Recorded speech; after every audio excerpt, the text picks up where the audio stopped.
Bab 447. Tuan Bai.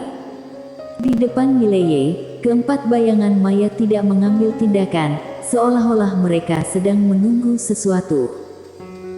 Di samping Mileye, Jones Zan tiba-tiba bertanya, "Saudara Ye, dari kekuatan apa mereka?" Mileye menggelengkan kepalanya, "Aku tidak tahu." Jones Zan hendak berbicara ketika seorang pria parubaya berjubah ungu muncul di depan mereka berdua. Orang ini adalah Kaisar Klan Manusia. Kaisar Klan Manusia memegang cermin putih bersih di tangannya. "Tuan sudah datang."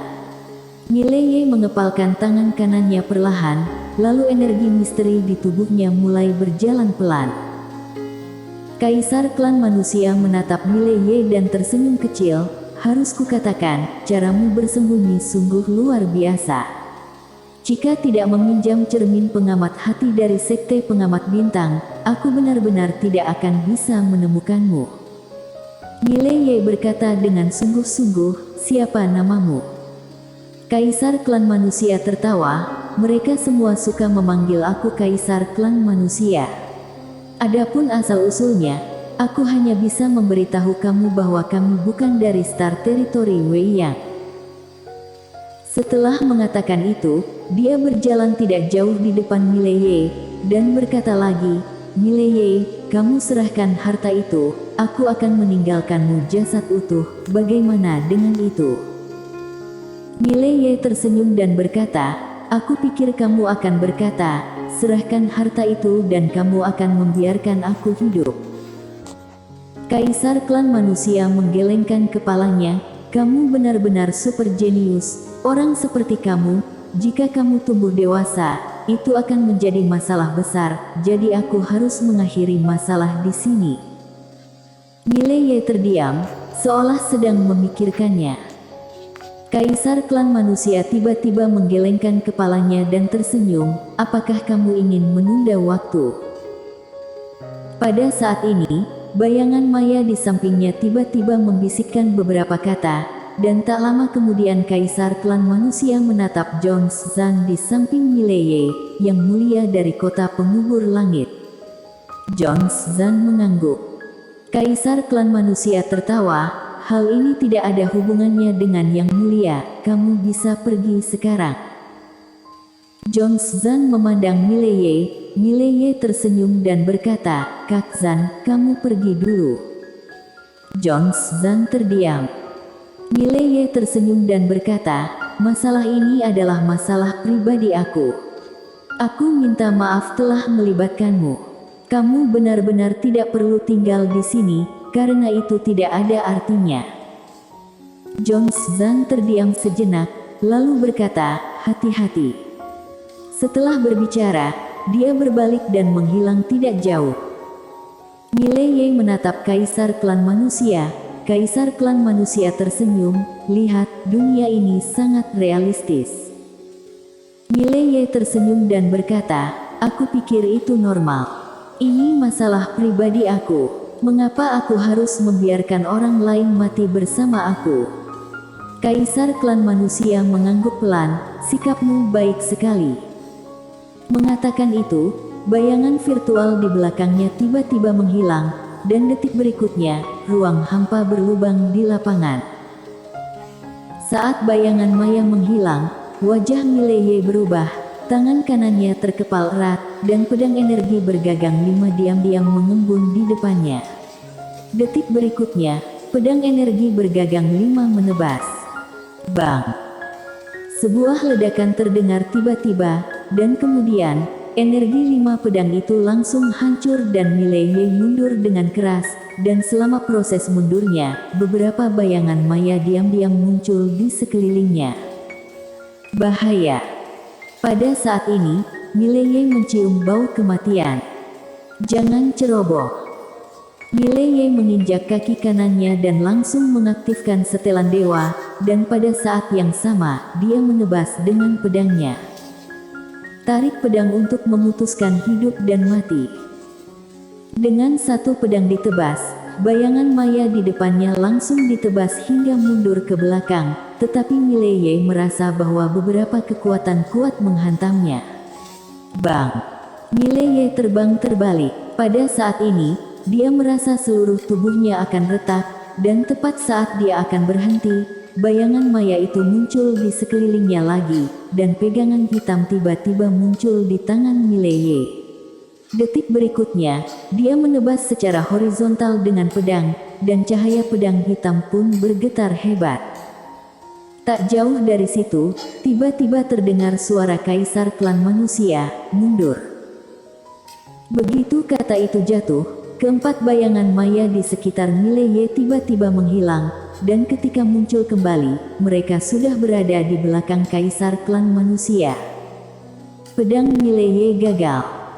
Kaisar klan manusia melirik pedang di tangan Mileye di kejauhan, dan berkata pelan, "Pedangmu luar biasa." Mileye menyeka darah dari sudut mulutnya dan menyeringai, "Benarkah?" Kaisar klan manusia tiba-tiba menghilang, dan di kejauhan Mileye menebas dengan pedang tajam. Bang! Begitu pedang itu jatuh, Mileye terbang terbalik. Dari kejauhan, Kaisar klan manusia tersenyum kecil. Membunuh seorang jenius adalah suatu pencapaian yang luar biasa. Saat dia mengatakan itu, dia akan menembak lagi, dan pada saat ini, alisnya tiba-tiba berkerut. Dia melihat ke belakang Mileye. Di sana, 6 orang bergegas ke sisi ini, dan pemimpinnya adalah orang yang pergi sebelumnya. Melihat pemandangan ini, mata kaisar klan manusia sedikit menyipit. Zhan bergegas ke depan Mileye. Dia melirik Mileye yang tergeletak di tanah. "Saudara Ye, apakah kamu masih hidup?" Tepat ketika Mileye hendak berbicara, darah tiba-tiba meluap dari mulutnya. Dia tersenyum pahit. Kali ini, dia benar-benar dipukuli oleh orang hingga tidak bisa melawan. Pada saat ini, suara Jiwani tiba-tiba terdengar, "Majikan muda, jangan meremehkan diri sendiri, orang ini jauh lebih kuat dari kamu, dan pihak lain telah melampaui alam keberuntungan, dia sama sekali tidak sanggup kamu tandingi." Mileye terdiam, tidak peduli apa, kali ini dia ditindas dengan buruk. Tak jauh, kaisar klan manusia melirik Zhan dan yang lainnya, semuanya adalah alam suci. Jenius kota pengubur langit. Kaisar klan manusia menatap Zhan, "Apa maksudmu, yang mulia?" Di sebelah Zhan, seorang pria botak tiba-tiba berkata, "Bukankah kamu mengatakan mereka semua alam suci?" "Alam suci sialan ini semua alam keberuntungan." Dan mengatakan itu, dia menunjuk ke kaisar klan manusia tidak jauh. Orang ini mungkin di atas alam keberuntungan. Kamu memberitahu kami mereka semua alam suci. Apa ketidakpuasan kamu dengan kami? Kamu katakan saja. Kamu tidak bisa menipu kami seperti ini." Zhan tersenyum meminta maaf. Alam suci tidak berbeda dengan alam keberuntungan. Wajah pria botak itu berkedut. Tidak ada bedanya. Kamu bisa mengatakan itu juga. Tak jauh dari situ, kaisar klan manusia tiba-tiba berkata, "Semuanya, tujuan kami hanya Mileye ini, silakan pergi." Dia juga tidak berani membunuh para jenius kota pengubur langit ini, karena hal itu akan membuat marah seluruh Star Territory Weiyang. Ketahuilah bahwa sebagian besar jenius ini berasal dari berbagai kekuatan utama di Star Territory Weiyang. Membunuh orang-orang ini sama dengan menghadapi Star Territory Weiyang dan Istana Weiyang. Zhan melirik kaisar klan manusia, lalu menatap pria botak di sampingnya. "Si botak, pria itu setidaknya di atas alam keberuntungan, apakah kamu yang bertarung dengannya?" Si botak terdiam sejenak, lalu berkata, "Zhan, siapa pria di tanah itu? Apakah sepadan dengan kerja keras saudara-saudara untuknya?"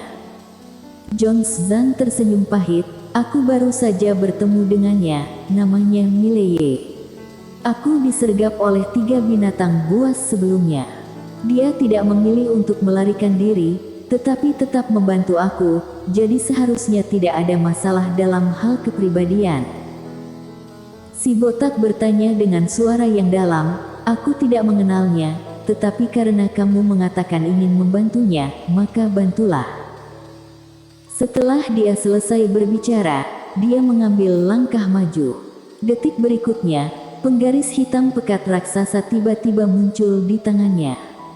Pada saat yang sama, dia menunjuk ke dadanya sendiri, dan dalam sekejap, napas yang kuat keluar dari badannya. Kemudian, ia melompat dan langsung menuju ke atas kepala kaisar klan manusia, dan membantingnya dengan penggaris pembelah langit.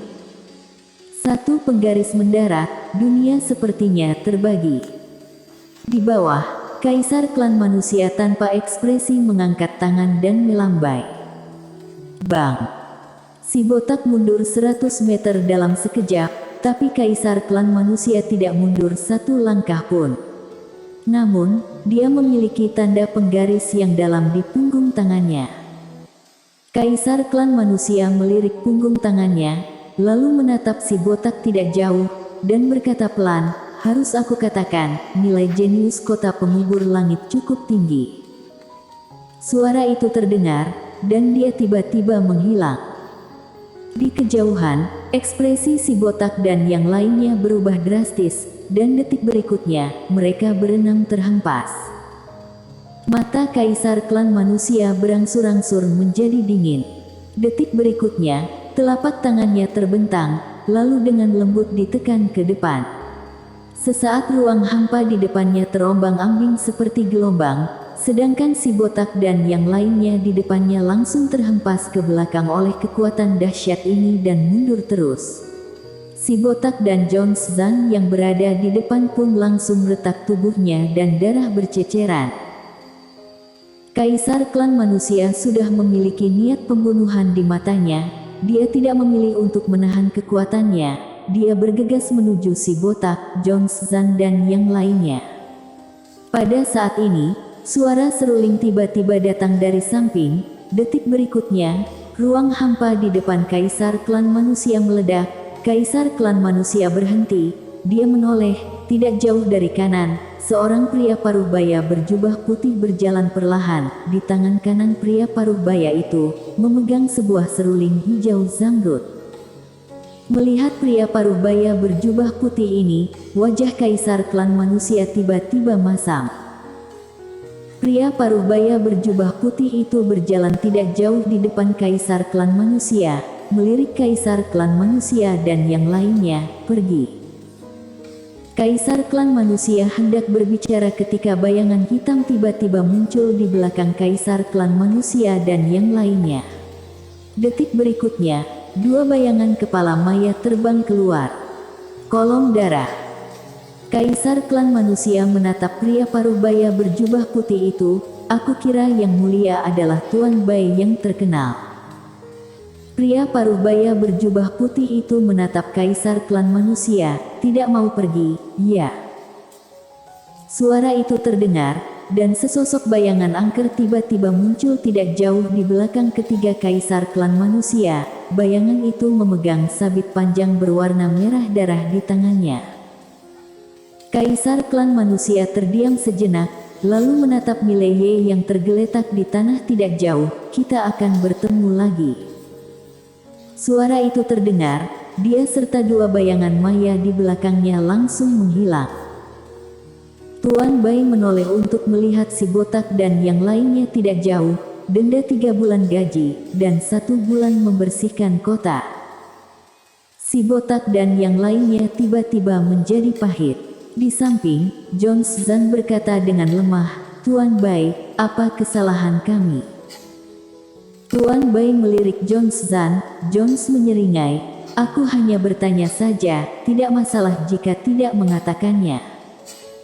Tuan Bai berkata, tugas kalian adalah menjaga kota pengubur langit.